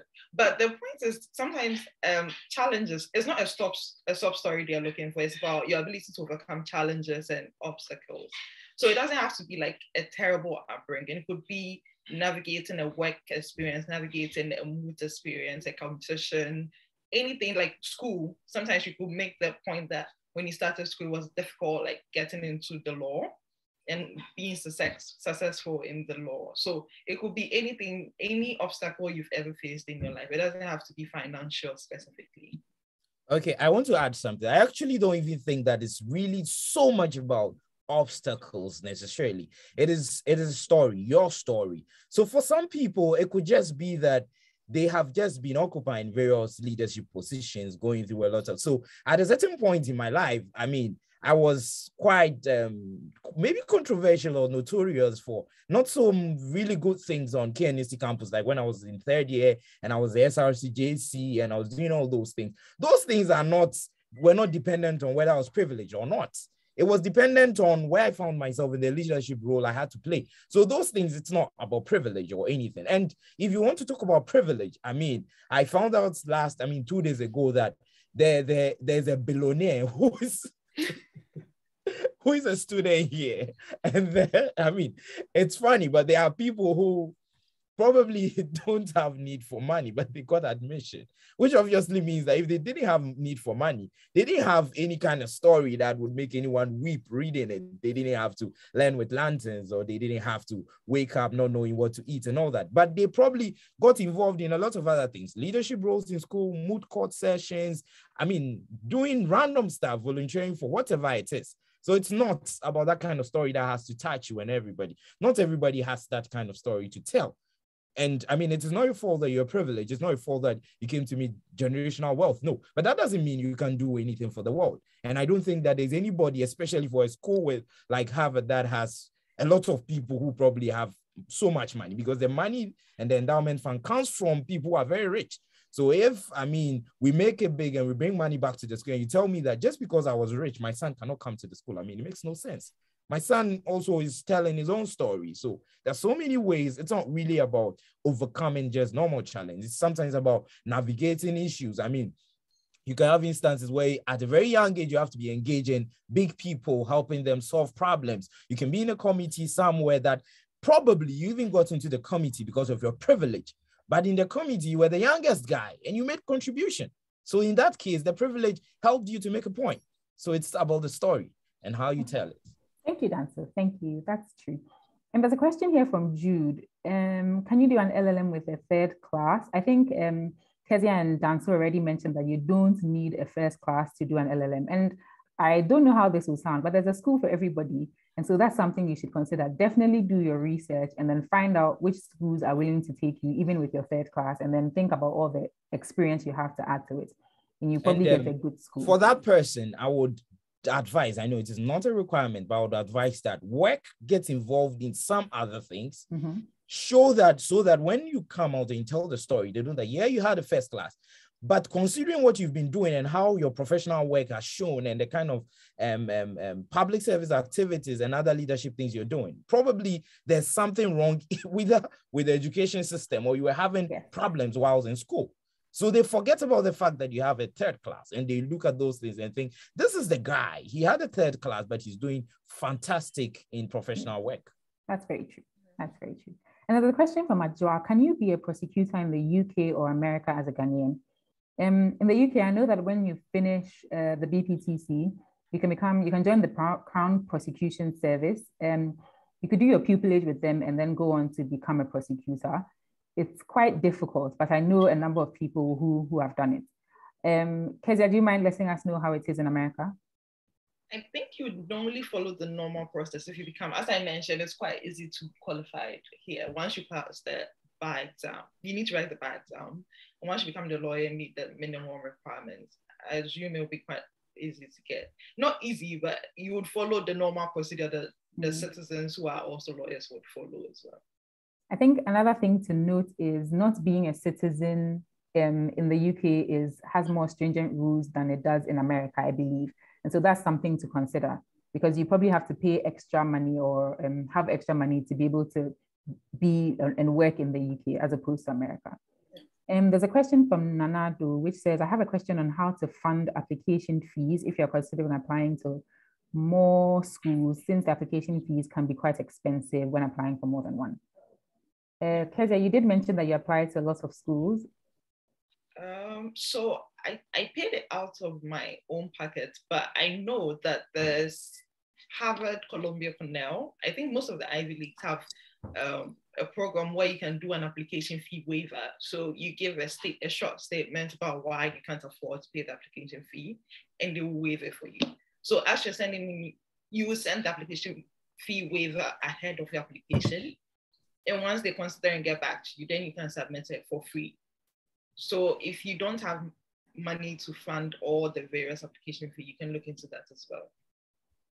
Okay, and then I think the LSAC system also allows, in a way, if you're applying to too many schools from the US, obviously, they have a system called LSAC, and that would, after the initial payments, the other payments are small because you submit the same document, you only need to pay for a little for the other schools. But most schools actually would allow you a waiver. And then I think that once in a while, you have certain philanthropists who just get up, and sometimes Facebook, sometimes Twitter, sometimes anywhere, and they'll say, oh, I'm paying for admission fees for 100 students, 10 students who are applying to Harvard, or 10 students who are applying to Yale or wherever. So sometimes just look out for those. And once you see it, those people, somebody just wants to give our money. So he's decided that that's what he wants to give it. So they are mostly available. Okay, thank you. We have so many more questions, but the time is running out. We're almost at 2 hours. And so I will just take one more question, or I think we can do two more questions, and then we'll just end. So if anyone has a question, you can unmute yourself, and then I'll pick one from the chat as well. Why don't you pick one from the chat immediately? Because so let me pick one from the chat. Okay, so I think Danso has already spoken about why he chose Harvard, and I think he spoke about that earlier. You can go to the YouTube page and watch this video. I think you'd hear everything that they said in the beginning. Don't forget to subscribe to the page as well. Somebody asked, this is Ruth, I believe, is it easier to work and earn as much as a lawyer in the USA? I think she's asking in terms of what the earning potential as a lawyer in the USA is. Well, I think that if you were able to enter in any of those big law firms, especially in New York, in DC, or in California, any of those, you earn some really good money. Those guys really earn a lot of money. I mean, the work there is intense. It is crazy. I mean, the culture is quite, I mean, it can take a big part of your life, but they make good money. They make good money. And this is not about your citizenship or anything. It's about the fact that you've taken the exam and they think that you've brought your worth. Obviously, if you are in a new culture, you should expect certain challenges, but those people make some really good money. Thank you. Question. So there's a question from Peter. Yes, Peter, please go ahead. I wish to express my profound gratitude for the insight into the LLM application for various schools in the UK and America. My question is that Kezia just spoke about how to make an application fee waiver ahead of time. So I wanted to know how that is done. So Harvard has an admissions portal. So they have the option to do an application fee waiver, and then so basically you have options you can choose from. So once you go on the portal, it's very easy to like follow the process and do the application fee waiver before you start the application form itself. Okay. Thank you.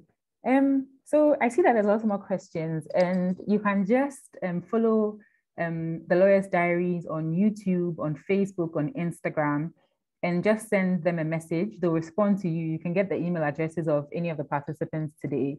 It's been really wonderful talking to you, Kezia and Danso, and Bonsora, who's not here with us anymore. But I think this was very insightful, and anybody who was on the call can attest to that.